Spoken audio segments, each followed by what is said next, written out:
A man with a history of alleged gun violence died violently tonight. News 2's Mai Owens is tracking all of this new information from the WKRN.com alert desk. Mai. That's exactly right, Haley. Kentucky State Police found Samuel Edwards in Louisville tonight. Now, he had been on the run since last night. Hendersonville police say he led them on a chase into Madison and shot Officer Colin Farrell. You can see the suspect take off with what looks like 2 rifles. Thankfully, that officer is already out of the hospital. Then today, police found the suspect's apparent getaway truck in Millersville.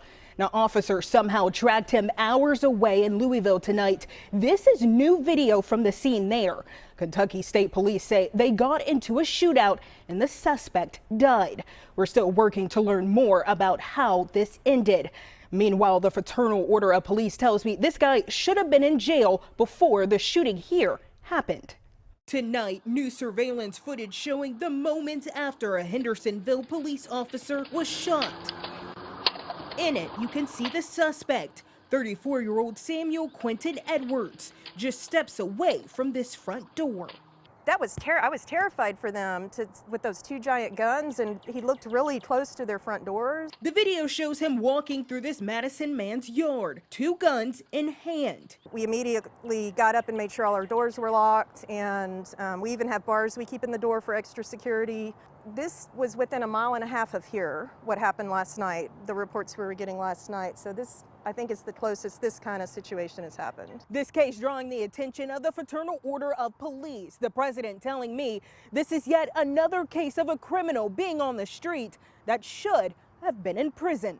Prosecutors and judges who are failing to do their elected jobs, which is to hold criminals accountable.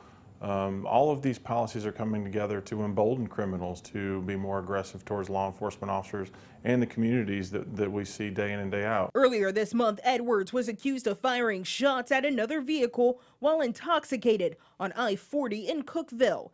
Then he got out of jail. The 34-year-old has a 17-page long criminal history, charges ranging from evading arrest, possession of a weapon, and possession of meth. Ones you've seen in the last few days have been more violent. They are violent against police officers, and if they're going to be violent against police officers, they're going to be violent against members of our community. So we have to take those into account. Mai Owens, News 2.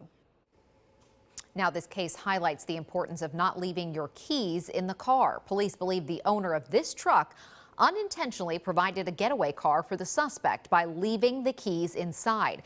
Metro Police report more than half of the vehicles stolen last week were easy targets because the keys were either inside or nearby.